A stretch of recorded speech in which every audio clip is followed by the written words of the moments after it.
O Dia Nacional do Livro Infantil foi comemorado em 18 de abril. A data foi escolhida porque é o dia de nascimento do escritor Monteiro Lobato, um dos grandes nomes da literatura infanto-juvenil brasileira. Hoje em dia, com a valorização e a redescoberta da importância de se incentivar a leitura desde cedo, os títulos voltados para crianças se multiplicaram. E quem está aqui conosco para falar sobre o universo da literatura infantil é a escritora e jornalista Simone Cavalcante. Como escritora, como é que você vê a importância, né, de se estimular crianças? O incentivo à leitura, ele começa ainda na barriga, né? As mães, quando estão grávidas, então, elas bem podem... mais cedo, É né? bem mais cedo, elas podem ler para os filhos. Tem até uma escritora colombiana, que é a Yolanda Reis, que ela fala que os acalantos, as cantigas de Niná, elas são uma espécie de livro sem palavras, né? Então já começa nessa oralidade, que é a carga cultural desse pai, dessa mãe, né? Que todos nós temos, independente do nível de educação, todo mundo tem essa carga cultural, principalmente de oralidade, e que você passa para a criança de pequenininho. Então já começa aí o estímulo, na cantiga, né? No niná, no ler um livro mesmo para a criança ainda na barriga. E quando ela nasce também, do contato dela poder pegar no livro, não se preocupar da criança, às vezes, porque muito pequenininha, às vezes quer rasgar o livro, né? Vira de cabeça para baixo, morde.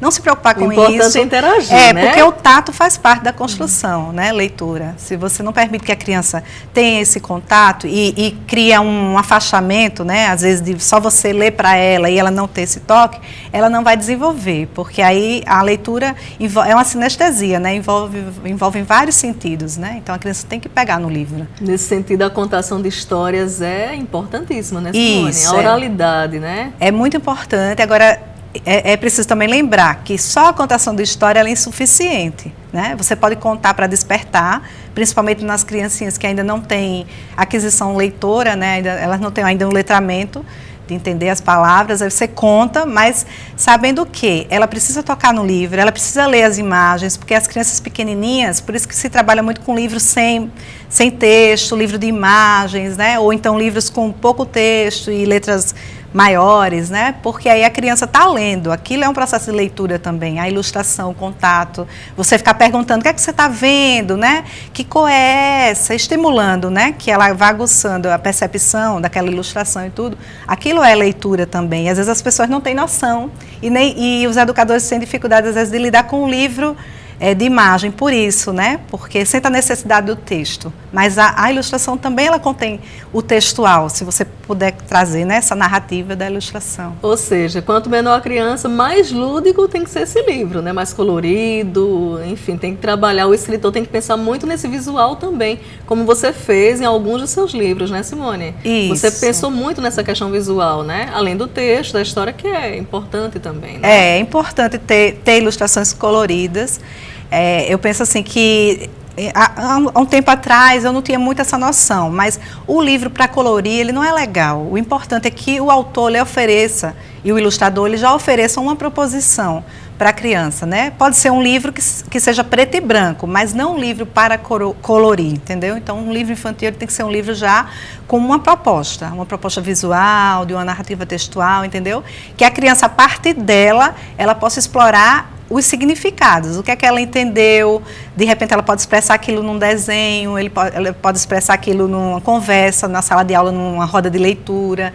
Então, deixar a criança livre para ela depois imaginar que cenário é esse que ela está lendo, né? Porque é isso que acontece na cabeça de cada leitor.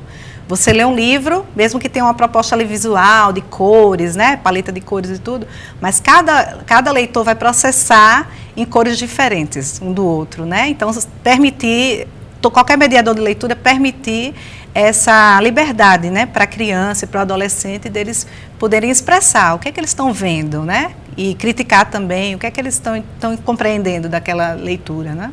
Isso é importantíssimo. Agora, você acha, Simone, que o excesso de tecnologia, né?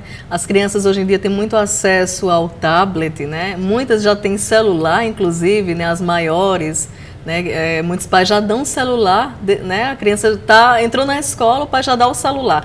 Você acha que isso tem afastado, de certa forma, as crianças desse contato com os livros? Não, eu não acredito, eu não ponho a culpa na mídia, não.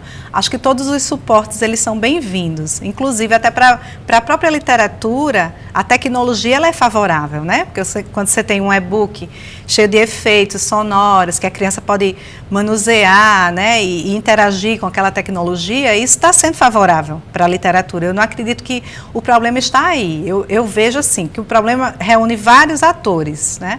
Desde a convivência em casa, que muitas vezes são lares e que as pessoas não tiveram a educação para a leitura, então não estimulam, então são lares pobres de livros, né? Os livros não estão espalhados nos cômodos da casa, a criança também não tem acesso a espaços de leitura, não visita uma livraria, não visita uma biblioteca, aí às vezes chega na escola, a escola também é pobre de recursos e não tem, né, uma sala de leitura ou um espaço de leitura que a criança possa partilhar com as outras, né, de leituras. Então, são vários os atores envolvidos aí, porque às vezes quer colocar a culpa na escola, no educador, e eu sempre defendo o educador, porque a culpa não é do educador. O papel da leitura não é somente dele, entendeu? Ele também é partícipe, é responsável pelo processo, mas isso envolve mais de um ator. E os pais são muito importantes nisso. Fundamentais, né? Por isso que eu falei aquilo, né? Desde a época da barriga, a criança já tem percepção, a criança não é uma tábua rasa. Então, o bebezinho, ele já tem os sentidos dele aguçado, entendeu? Então, essa coisa da leitura, ela parte de um conjunto de fatores, de políticas públicas também. Então, são vários atores envolvidos. Se a gente buscar um só para crucificar, a gente não vai estar resolvendo o problema, entendeu? Parabéns, tá bom? Obrigada pela presença. Eu que agradeço pelo espaço de Volte poder falar sempre, um tá tema bom? que eu sou apaixonada, né? Sem dúvida, a gente percebe, sem dúvida nenhuma. Obrigada, tá, Simone? Obrigada. Volte sempre. E o Escola Viva desta semana vai ficando por aqui. Em nosso site você confere esta edição e os programas anteriores também. Muito obrigada por sua audiência e até o nosso próximo encontro.